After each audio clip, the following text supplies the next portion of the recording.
Hey guys, I'm sorry I've been absent for a little bit, but here I am today, and the title of my video, as you saw from the top, is Interviewing at E. And I'm going to be talking about my experience interviewing with E Network. So I'm pretty sure you guys are all familiar with E Network. That's home to the home channel of Keeping Up with the Kardashians and a bunch of other E shows, E News, Daily Pop, and so forth. So I've always had an interest in entertainment journalism. I've been watching E! News since I was 12 years old, back when Juliana Rancic hosted it, and she went by Juliana DePandy, so I've been watching it for a very long time. So it would be nice, essentially, being able to work there, I thought. So I kind of decided I was going to go online and kind of network and see if I'd be able to speak to a worker online, asking about the experience and what it's like, and basically just understanding whether I'd have a chance of working there and how to network my way there. So I got in contact with a worker online, and I just sent her everything I just said about being able to work there, what they look for, and that type of stuff. So she gave me surprisingly, she messaged me back and gave me a very detailed description of things, which I was happy and surprised because, if you're reaching out to a worker at E or some other really well-known entertainment outlet or any well-known company, you think that everyone's so busy and no one will ever get back to you or even give you the time of day. So I was actually surprised I got a message back.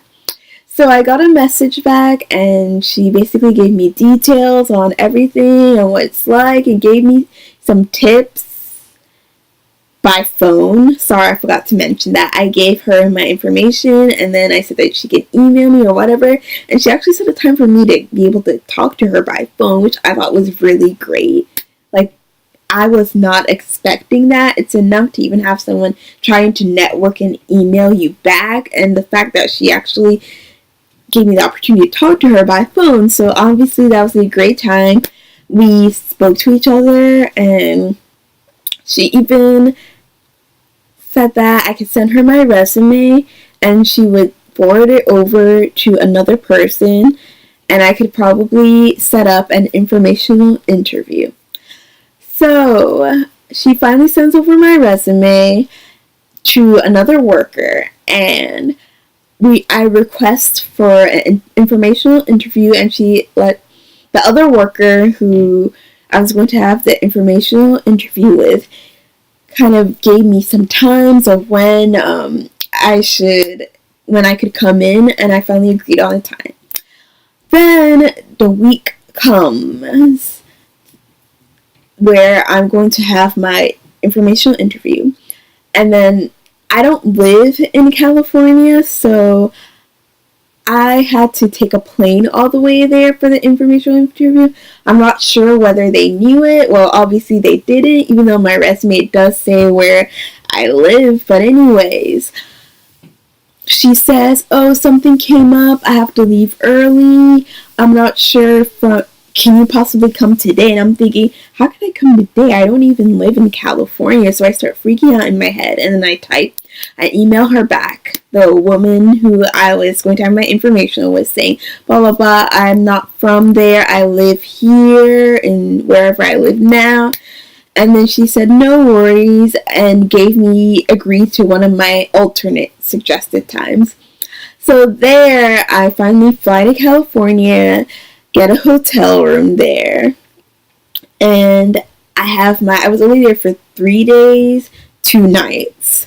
So the second day I get there, sorry, I'm having trouble talking, I'm so nervous. I have my informational, I take a Lyft there, Uber, whatever, but I took one of those to the studios. So the studios where they shoot E is right across from Universal Studios in California, Universal City, that city.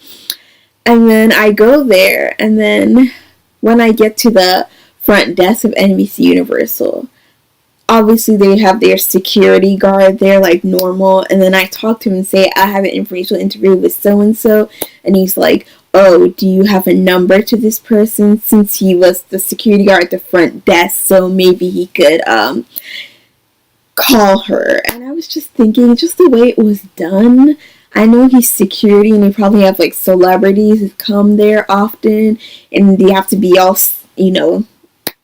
do their security work or whatever, but I just felt like I was a criminal when I came there. Like I was someone suspicious. I was just assuming that they would walk me over to some room where I'm supposed to meet the woman who works at E for the information. He's like, do you have a number? But luckily I wrote her number down in my notepad. And I look and give it to him, and then he calls her.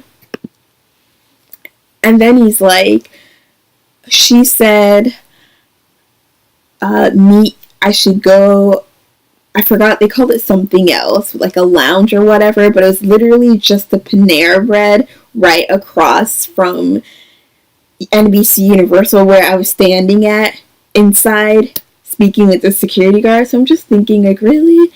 I thought I was going to meet in somebody's office or something, but no, I legit going to meet a new worker at Panera Bread. So I was kind of like, oh, okay. My mood just went from this to this, like, really quickly. So I go wait at the Panera Bread. That's where I was waiting before, just to be on the safe side, to be early, since the NBC Universal office was right across from Panera Bread. I initially waited there as soon as I got off my lift to go to NBC Universal. So I went back to the Panera Bread and just waited.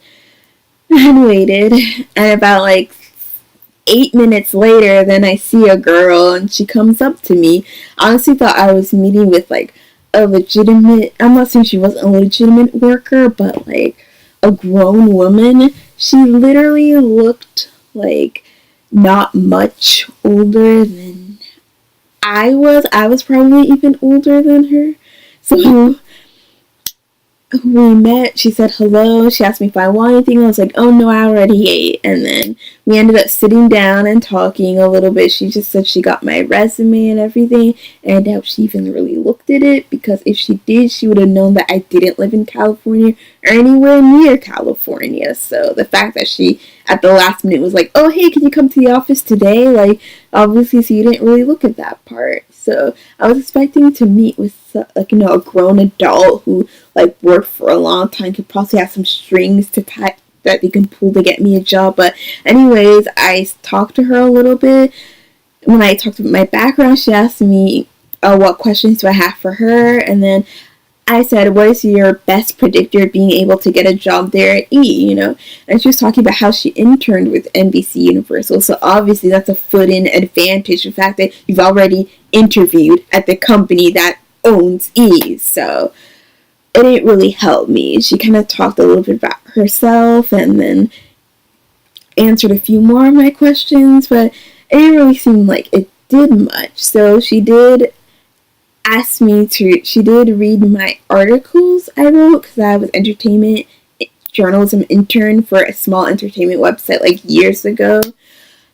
And then she read my articles and she gave me some tips and advice, I didn't want her to read my articles though, because I knew they weren't that good, because that was my very first internship. I didn't have any actual journalism training though.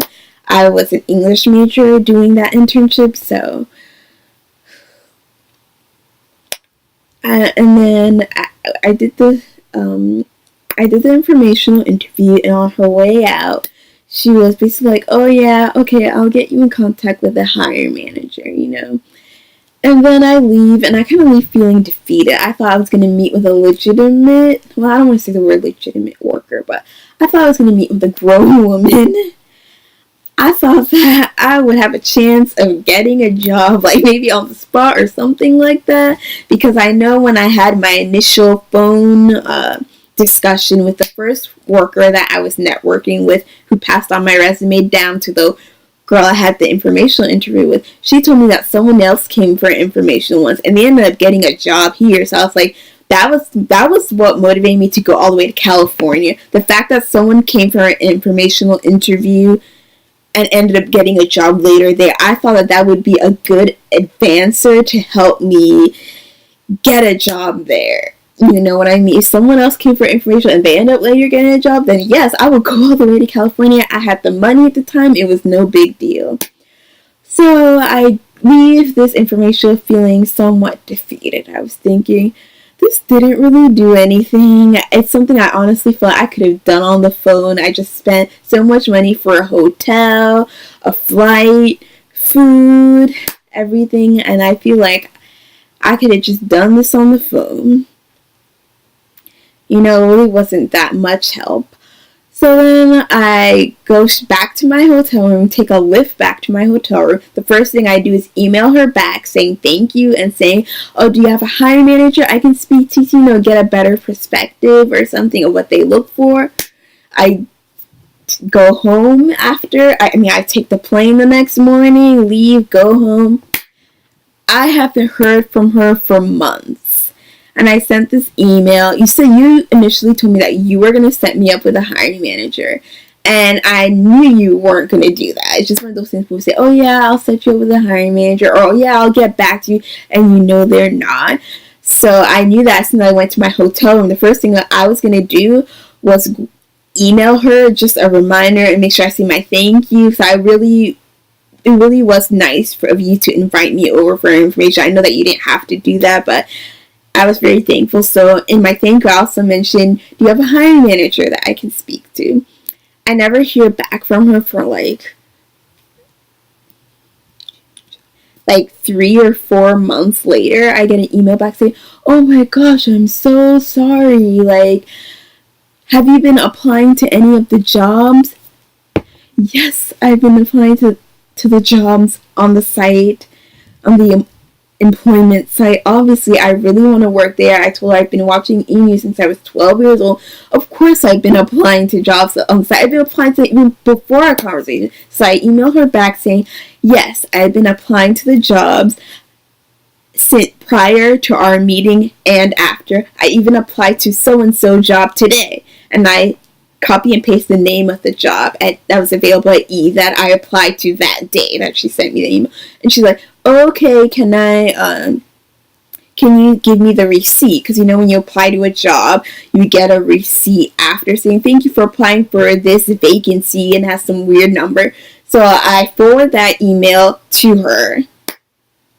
And then after that, I guess she's going to send it to the hiring manager, and I just never heard back. And maybe 2 months later, I asked her, are there any updates? And then I just never hear anything back. I mean, the reason why she didn't answer my email before when I emailed her asking to speak to a hiring manager and saying thank you for meeting me today was because the email went straight to her spam. You know, that's understandable. What happens to everyone. It's just unfortunate that, you know, that it wasn't on your mind to allow me to get in contact with a hiring manager like you said you would after the informational. You know, it's just kind of sad that I had to email you saying that, oh, is there a hiring manager I could speak to? Because it would have been nice if you were the one to have done that. You know, I put all my effort and came all the way to California from the East Coast, really far, you know. I was so happy to be able to get the chance of speaking to a worker for an informational interview, and it just didn't seem like it did anything. So it was just sad, you know. So I guess that's my short little story. Sorry if I rambled a lot, but that's my story of me interviewing at E! And I guess, I don't think I really want to work at a place like that, you know, especially with Kat Sadler quitting her job because Jason Kennedy, her colleague, who has been working there supposedly the same amount of time as she has, is making double her salary. Like, so many people have spoken up against that and have said things about, you know, it's sad that E! doesn't believe in equal pay, and I don't think I'd want to work at a place like that anyways that doesn't pay their women workers equally, you know. So I guess everything happens for a reason. So, well, that's my story. Hope you guys enjoyed, and